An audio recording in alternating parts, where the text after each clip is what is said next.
Alright, well, welcome to another video about my thoughts on a match and what I was trying to do. Again, as always, I'm going to try to make this more about my strategy, my thinking, as opposed to what actually happened during the match, because I've made an edited video and that would all be wasted time if I just went through it all over again. So we can see my fleets, the fleets over here. I was the Rebels. I had a Neb escort. This is a Krillin conflict campaign, so I can only have one upgrade per ship. I put DTTs on that, and then I had 3 MC-30 torpedoes with ordnance experts, and a transport, and a fighter ball. That I've never really tried these E-wings before, very often. I don't really know if this was very effective. The E-wings, the idea there was to go and try and use their snipe just in case there were Imperial aces that I didn't want to be engaged with and trying to kill.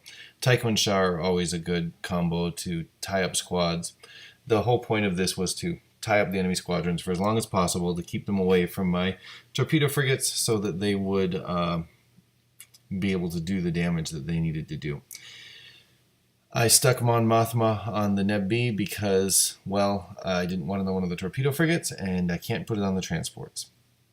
The Empire brought dual ISDs with flight controllers and Thrawn.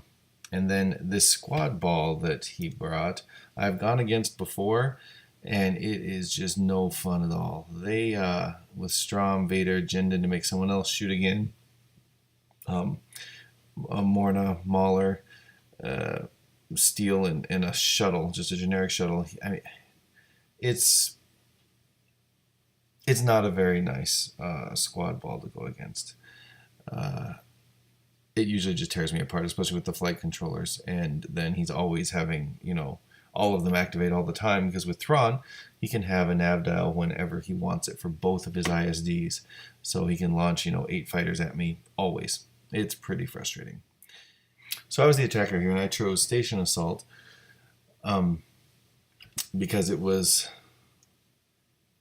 well, really the best of 3 evils. I don't remember what the other ones were, but this is the setup. I tried to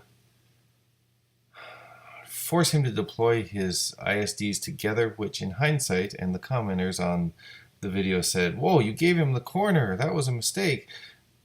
And really, I think it may have been, because now he can put both of his ISDs over here and park them here, and as I come in, he can just lay waste.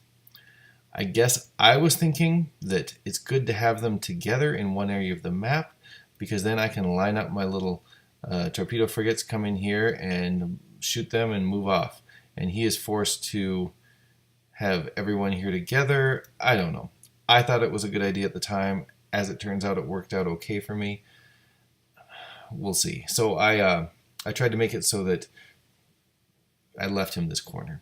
So that's what happened with the setup. All right, we'll look here for a minute how I deployed my fleets. I have my torpedo frigates all in a nice little line. They are here, here, and here. So they're going to swing around, follow each other, and come up into this area. I have my transports right here, and kind of with this squad ball. The idea is they'll be able to, command the squad ball. And I have my commander over here. My thinking with this setup is that the commander is going to come out on this side and hopefully get behind these guys to be able to shoot at their backs from long range with the 3 red dice on the front. It's kind of my idea. These guys, these 3, they're gonna come around this way, and they're going to jump in after he activates, because I have plenty of activations to delay until he goes. So they're going to jump in, hit him, and then jump past, and then on the next turn shoot this one or shoot the next one.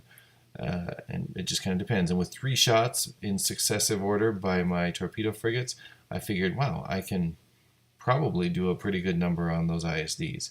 My squad ball here, these guys, their big plan is to get out into the middle here and stop these from shooting my... I was really, really afraid, very afraid that they would be able to shoot my my torpedo frigates as they were coming in on their bombing runs. That was their plan. So the transport was going to follow them in and push them around. Didn't I tell you no TV? You can't hear this. Okay, so this is the end of turn 1. My plan, you can see it going sort of the way I had anticipated. These guys here, they're following along in a big line, ready to jump in against this guy. They all have nav tokens on them. They're going speed 2, and they're taking nav dials every time, so they'll be able to go up to speed 4 and land right in against wherever he is if they need to. My squads, I believe I have a plan, but I did make a bit of a mistake. I've spread them out over here in the hopes that I'm really worried about this little mess he has coming up in here and being able to actually destroy one of my torpedo frigates before I even have a chance to do anything. I'm actually pretty concerned about that because I feel like this ball could put a very good sized hurt on one of these torpedo frigates if I don't tie some of them up. So I have moved some of these over here and spread them all out in the hopes of being able to tie up some of his squads. I do this a lot with my squads. I spread them out. I don't keep them together. I think, hey, this is going to be great. I'll be able to get the jump on him, and he won't be able to do anything about it. Well, I don't have rogue, and I am a long ways from my carrier here that's going to be able to activate them, either one of these two guys, and I've really made a mess of things. The only guy I can really even get to is, I'm pretty sure this is Tycho here. It's a disaster. I have really left myself in a bad spot by having my transport way over here and these guys way over here where I can't activate them. Don't do this at home. This is the first activation after turn 1. I'm really trying to tie up his ball, so I moved Tycho in and attacked one of his escorts, and I'm sitting here engaging some of these guys. I feel like he can handle, 4 of these people shooting at him, but not all 8 of them. So, or all 1, 2, 3, 4, 5, 6, 7. So all 7 of them, whatever. So he's going to go in here and tie him up for hopefully, a whole round of activating and not let them get at my torpedo frigate. I have turned my transport into the fight to hopefully get over here to be able to push some squads around.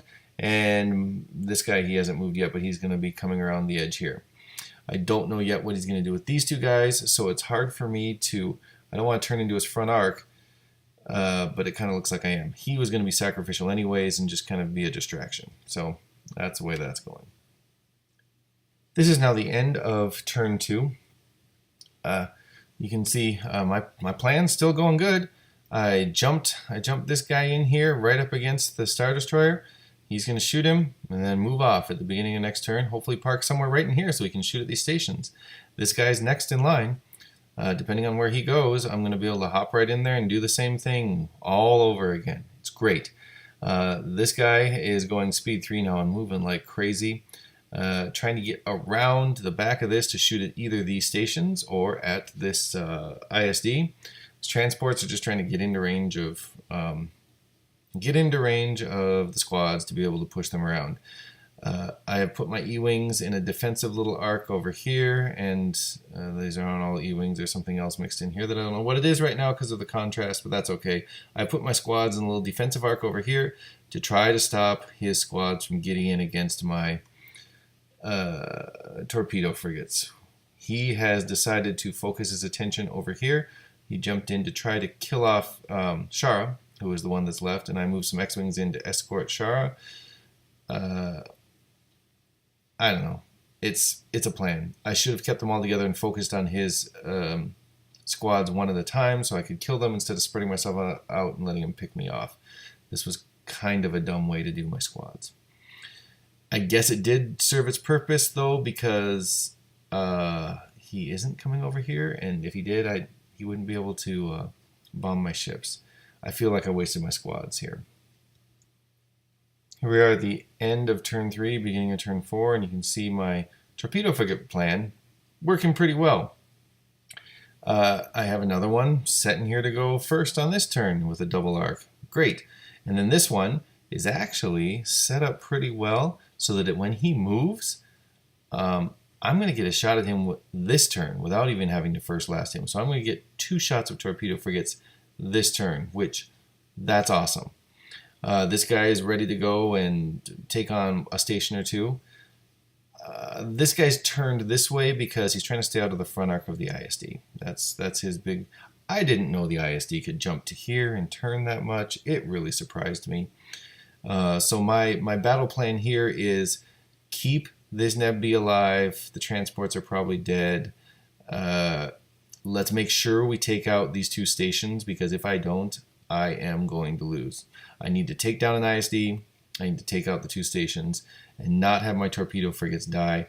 I'm going to lose all my squads. You can see my squad game is, well, not great because I lost pretty much everybody, and he still has almost all of his squads. It was a depressing squad game, and I did not fly them well. I've rolled it forward here a little bit so we can see how my plan finishes up. Sorry, I had to take a drink there. He ends up having to move this ISD right into the front arc of this guy.